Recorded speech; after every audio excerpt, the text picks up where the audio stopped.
इतिहास के पन्नों में दर्ज कई खौफनाक मंजर, कई लड़ाइयाँ, युद्ध जिसने पूरी मानवता को अपनी ताकत और विनाशकारी क्षमता का एहसास दिलाया था। आज दुनिया में चल रहे सारे विवादों की चर्चा की जाए तो सवाल आएगा, आखिर ये समय कैसा है और आने वाला समय कैसा होगा मानवता के लिए। वास्तव में मिसाइल्स, बम, खून से लथपथ धरती, मानो यही आज और आने वाला कल होगा। हमारे सनातन धर्म में ऐसे ही एक युग का वर्णन मिलता है जब अधर्म अपने चरम पर होगा। इंसानियत, धर्म, आस्था भुलाकर लोग आपस में मरते दम तक लड़ेंगे और इसे ही कहा गया है कलयुग। हमारे पुराणों में बताया गया है कि उसी समय होगा कली और कल्कि के बीच भयानक युद्ध, जब होगा कलयुग का अंत और एक नए युग की शुरुआत। आज दुनिया में मौजूद कई घातक हथियार जैसे परमाणु बम, जो पल भर में ही इस धरती से सारे जीव को समाप्त कर देने की क्षमता रखते हैं। तो क्या मनुष्य अपने विनाश की ओर बढ़ रहा? क्या कलयुग का अंत निकट है और क्या कल्कि अवतार आने वाले हैं? ऐसे ही कुछ अनसुलझे सवालों को सुलझाने की कोशिश करेंगे इस वीडियो में। नमस्कार मित्रों, आप सभी का स्वागत है हमारे चैनल रियल ग्रिप में। सतयुग,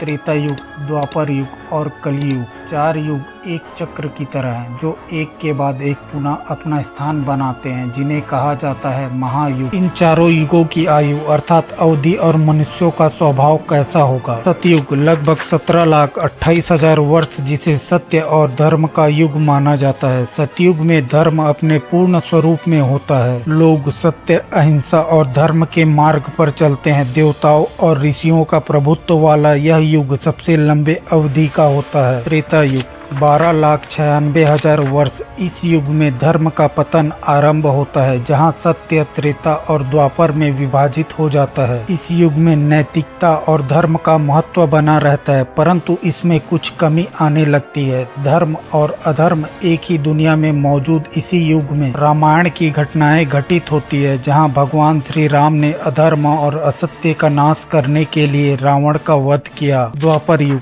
8,64,000 वर्ष, जहां धर्म और अधर्म एक ही परिवार में दिखने लगा, जैसे पांडव और कौरव, और इसी युग में होती है महाभारत की घटनाएं। वही अधर्म और अनैतिकता बढ़ती तो है, परंतु धर्म का प्रभाव अभी भी बना रहता है। वहीं भगवान श्री कृष्ण ने अर्जुन को गीता का ज्ञान दिया और धर्म की पुनः स्थापना की। चौथा और अंतिम कलयुग 4,32,000 वर्ष, जहां धर्म और अधर्म एक ही मनुष्य के अंदर समाहित हैं। वर्तमान समय का युग कलयुग, जिसमें धर्म का पतन अपने चरम पर होता है। यही वह युग होता है जब सत्य, त्रेता, द्वापर और कलयुग पूर्ण रूप से विभाजन होते हैं। अर्थात जैसे जैसे काल चक्र घूमता गया, मनुष्य अपने कर्तव्य धर्म से दूर काम, क्रोध, मोह जैसी लक्षणों की ओर बढ़ता गया। उनकी आयु और लंबाई भी घटती गई। पुराणों में बताया गया है कि जब जब इंसानों में अच्छाई और धर्म का पतन होगा, तब तब महाप्रलय होगा और तब भगवान अपने स्वरूप में आकर अधर्म का विनाश और धर्म की पुनः स्थापना करेंगे और फिर से युगों का चक्र घूमता जाएगा। जैसे सतयुग के बाद त्रेता युग, फिर द्वापर युग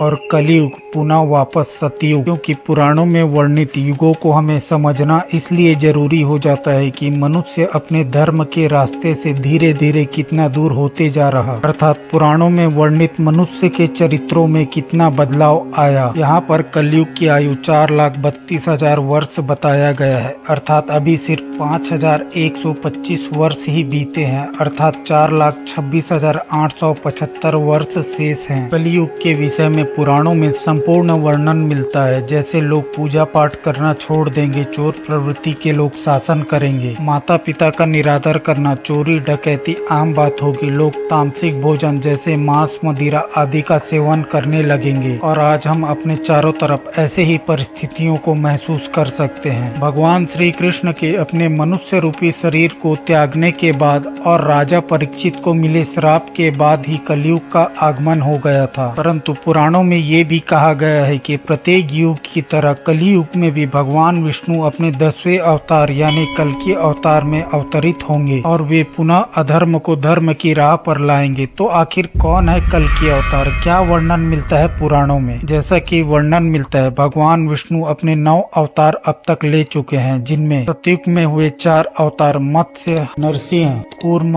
वराह, त्रेता युग में वामन अवतार भगवान परशुराम और श्री राम अवतार, द्वापर युग में भगवान श्री कृष्ण और भगवान बुद्ध अवतार एवं कली युग में होगा कल्कि अवतार। कली युग में कली युग का अर्थ काल, कला, कलेश जैसे कि आज हम अपने चारों तरफ खुली आंखों से देख सकते हैं। समाज में बढ़ते जुर्म, चोरी, डकैती, लूट, बलात्कार, बेगुनाह महिलाएं, बच्चे, पुरुषों के ऊपर अत्याचार, मासूम जीव हत्या आदि। बताया गया है कि बाकी 3 युगों में हुए राक्षसों से कहीं ज्यादा शक्तिशाली होगा कलियुग का कली राक्षस, जिसे परास्त करने के लिए स्वयं कल्कि अवतार को भी 7 चिरंजीव की सहायता लेनी पड़ेगी, जिनमें हनुमान जी, अश्वत्थामा, राजा बलि, वेद व्यास जी, विभीषण, गुरु कृपाचार्य एवं भगवान परशुराम जी शामिल होंगे। जो मनुष्य जुआ, संपत्ति, अनैतिक संबंध, शराब आदि को अपना सब कुछ मान लेता है, इसका अर्थ वह पूरी तरह से कली के प्रभाव में होता है। और यही सब आज समाज में तेजी से बढ़ रहा है। मतलब आज नहीं तो कल कलियुग अपने चरम पर होगा। और इसीलिए भगवान श्री कृष्ण ने गीता का उपदेश देते हुए अर्जुन से कहा था, यदा यदा ही धर्मस्य ग्लानिर्भवति भारत अभ्युत्थानम धर्मस्य तदात्मना सृजामह्यम परित्राणाय साधुना विनाशाय च दुष्कृत्राम धर्म संस्थापनार्थाय संभवामि युगे युगे। अर्थात जब अधर्म की हानि होती है तब मैं अवतरित होकर साधु सज्जन मनुष्य की रक्षा करता हूँ, दुष्टों का नाश करता हूँ, अधर्म को मिटाने और धर्म की रक्षा करने में अवतरित होता हूँ। श्रीमद् भागवत महापुराण के 12वें स्कंद के अनुसार संबल ग्राम मुख्यस्य ब्राह्मणस्य महात्मना भवने विष्णु यश कल्कि प्रादुर्भव विष्यति। अर्थात संबल ग्राम में विष्णु यश नाम के एक ब्राह्मण होंगे, जिनका हृदय बड़ा उदार और भागवत भक्ति पूर्ण होगा। उन्हीं के घर भगवान कल्कि पुत्र रूप में अवतार लेंगे। वहीं कल्कि पुराण के अनुसार बताया गया है कि संबल नामक ग्राम में विष्णु यश और माता सुमति के घर में भगवान कल्कि पुत्र रूप में जन्म लेंगे, जिनके गुरु होंगे भगवान परशुराम। इसके साथ ही पुराणों में बताया गया है कि 64 कलाओं से पूर्ण और देवदत्त नामक एक सफेद घोड़े में भगवान कल्कि धर्म की स्थापना और पापियों का नाश करने आएंगे। मित्रों, आज अगर देखा जाए तो कई महाविनाशकारी युद्ध जैसे प्रथम विश्व युद्ध, द्वितीय विश्व युद्ध, जिनमें लाखों लोगों ने अपनी जान गंवाई, और आज भी बात करें तो कई आतंकवादी संगठन के हमलों से कई बेगुनाहों की जान जाती है। वहीं रशिया यूक्रेन युद्ध, इजराइल पैलेस्टीन युद्ध जैसे कई हालात बनते जा रहे। लोग अपने वर्चस्व जमीनी लड़ाई लड़ रहे। ना जाने कई खतरनाक हथियार दुनिया में मौजूद हैं जो इस धरती से मानवता को मिटा सकते हैं। लोग इसी धरती को नर्क बना रहे। तो अब ये घोर कलयुग नहीं तो क्या है। हालांकि पुराणों के अनुसार कलयुग का अंत अभी बाकी है, परंतु परिस्थिति इतनी खराब होती जा रही मानो यही अंत हो। हालांकि काल चक्र अपने नियम के अनुसार ही चलेगा। बस हम मनुष्यों को ये समझना होगा और सारे लोग मिलकर अच्छे कर्म करने होंगे ताकि समाज में शांति बनी रहे।